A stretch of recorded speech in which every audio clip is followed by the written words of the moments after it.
Pada sesi yang lalu kita telah membahas bagaimanakah sistem transmisi atau pengiriman data dari alat-alat input atau dari komponen satu ke komponen lainnya dalam sebuah komputer, yaitu pada komputer yang masih menggunakan sistem chipset lama yang dikenal dengan chipset konvensional.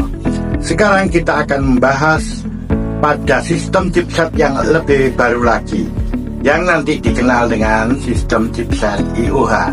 Namun, agar kita bisa nyambung ke sistem yang baru itu, ada baiknya saya ulang sedikit tentang sistem yang lama.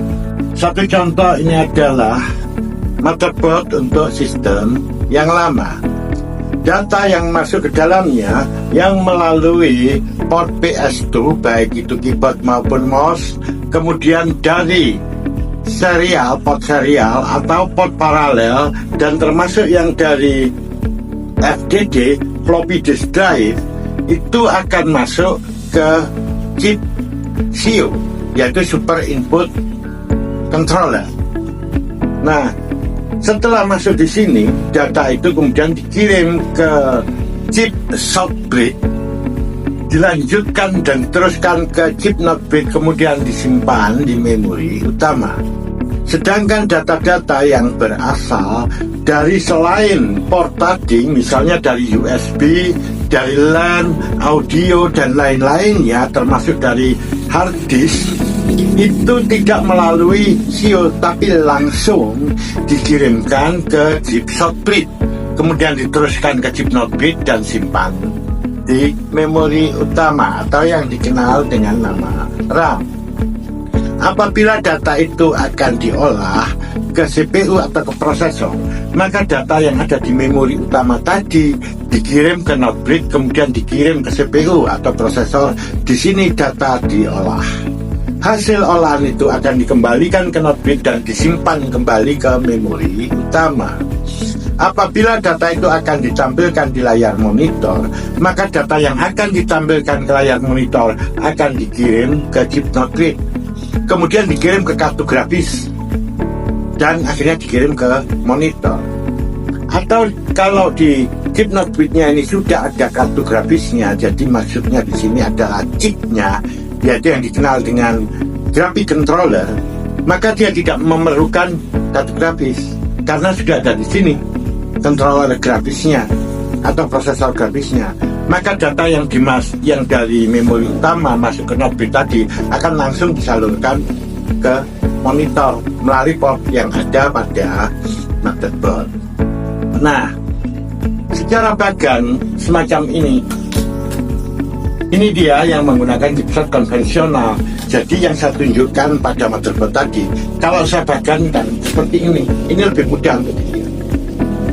Ini adalah chip SIO, Super Input Output Controller tadi. Jadi yang berasal dari floppy disk drive, PS2 serial dan paralel, dari port-port ini, dia akan masuk ke SIO ini, chip SIO ini. Kemudian akan dikirimkan ke short bridge, dilanjutkan ke not bridge dan simpan di memori utama.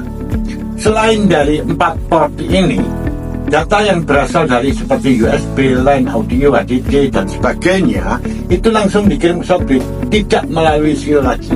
Langsung ke short bridge, kemudian dikirim ke not bridge dan disimpan di memori utama. Kalau data tadi ingin disimpan, ya data yang akan maksudnya diolah ya. Kalau data tadi ingin diolah, maka data yang akan diolah tadi yang ada di memori utama akan dikembalikan ke not bridge, kemudian dikirim ke CPU atau prosesor. Di sini data diolah, hasilnya dikembalikan ke not bridge dan simpan lagi di memori utama. Data-data yang akan ditampilkan di layar monitor, baik yang merupakan hasil olahan dari CPU ini atau data-data yang tadi berasal dari media simpan atau alat input, itu akan dikirim ke not bridge, kemudian dikirim ke kartu grafis dan ditampilkan di monitor. Seperti itu rupanya.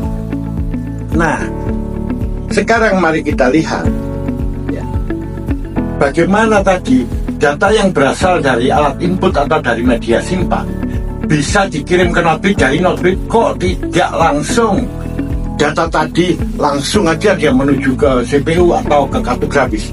Kok dia bisa larinya ke memori utama atau yang disebut orang umum itu menyebutnya RAM? Kok bisa langsung lari ke sana? Nah, kemarin sudah kita bahas, ternyata di Notebridge ini ada memory controller, yaitu di dalamnya itu ada sirkuit atau mesin ya, mesin elektronika. Jadi dia berupa sirkuit atau rangkaian elektronik. Di mana fungsi rangkaian itu yang dikenal dengan memory controller, itu berfungsi untuk mengatur aliran data yang masuk ke memori atau yang keluar dari memori. Karena ada dialah, maka data yang tadi itu terkirim itu bisa teratur masuknya sesuai dengan tujuannya. Jadi yang mengatur adalah memory controller yang terdapat di dalam Notebridge. Begitu kemarin kami jelaskan. Selain ada memory controller, sebagian motherboard di dalamnya ini ada graphic controller yang tadi kita sebut. Graphic controller ini itu adalah berfungsi untuk mengatur dan mengolah data yang akan ditampilkan ke layar monitor. Sehingga di sini setidak-tidaknya ada dua controller, ada dua sirkuit penting di situ yang mengatur aliran data, yaitu yang satu memory controller dan satunya lagi adalah graphic controller. Masing-masing memiliki fungsi sendiri-sendiri. Selain dua itu tentu dia masih ada banyak di dalamnya ya, tapi yang terpenting dua itu. Ini sistem lama. Pada sistem yang baru, yang lebih baru, yaitu yang dikenal dengan sistem chipset IOH, itu berbeda. Jadi memory controller yang semula ada di Notebridge itu dipindahkan ke prosesornya.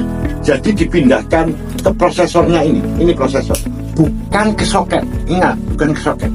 Jadi betul-betul ke prosesornya. Jadi kalau saya tunjukkan semacam ini nih.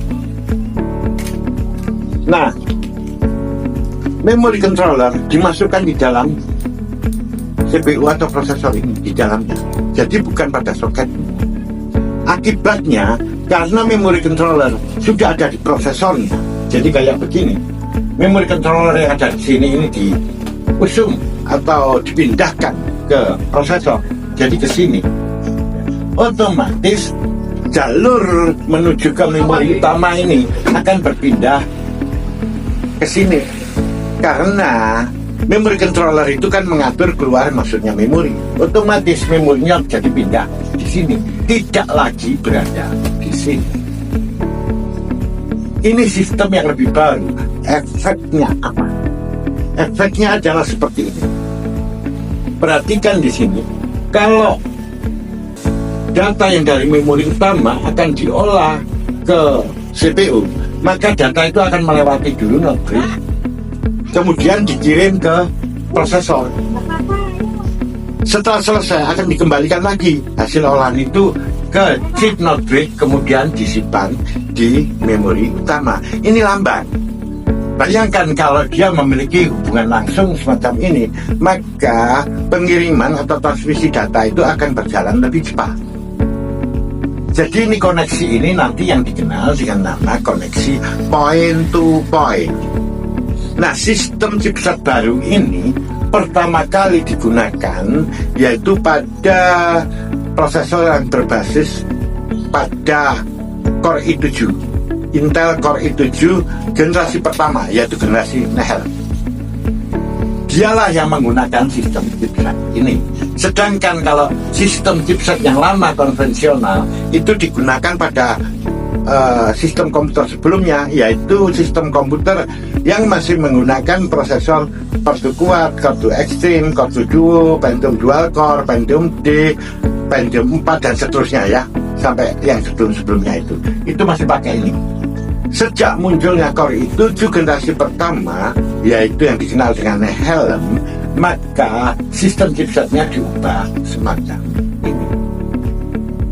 Jadi ini hanya digunakan di Core i7 generasi yang pertama, yaitu pertama kali diperkenalkan atau digunakan itu pada tahun kurang lebih seingat saya tahun 2008. Ini karena pertama kali konektivitas muncul itu pada tahun 2008. Nah, apa yang saya jelaskan ini adalah sistem chipset yang berbasis pada prosesor Intel. Jadi yang digunakan pada prosesor Intel. Bagaimana dengan AMD? Nanti ada kemiripan, ya, kayak ini. Tapi itu akan kita bahas tersendiri. Memang mirip, ya, sama aja, analogis kayak begini. Nah, dengan demikian kita sekarang sudah mengenal dengan dua sistem chipset, yaitu chipset konvensional, ya, dan sistem chipset IOH yang lebih baru.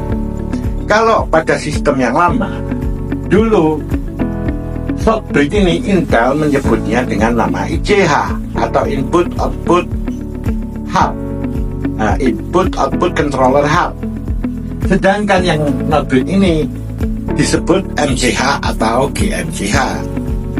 Nah, pada sistem yang baru ini Intel menyebutnya yang bawah ini tetap ICH, tapi yang ini dikenal dengan nama IOH, Input Output Hub. Itu singkatannya di sini. Jadi jelas di sini perbedaannya apa sistem yang lama ini dengan yang baru. Yaitu perbedaannya pada akses memorinya, koneksi memorinya. Dia langsung point to point. Kalau ini tidak. Dan di sini akan berjalan lebih cepat dibandingkan yang versi lama. Sedangkan yang lainnya struktur aliran datanya sama, ya, sama. Jadi perbedaannya lebih kecil. Ingat bahwa perbedaan sistem chipset ini akan mengakibatkan perbedaan cara melakukan perakitannya. Jadi nanti teknik perakitannya berbeda, ya. Untuk penentuan komponen-komponen yang cocok itu sangat berbeda. Kalau kita tidak pengalaman di sini akan bisa salah-salah.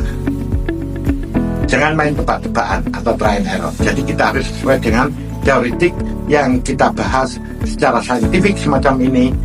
Anda pasti akan selamat dalam proses perakitan, termasuk dalam proses reparasi atau perbaikan, ya. Jadi untuk perbaikan atau reparasinya nanti berbeda di antara dua ini nanti.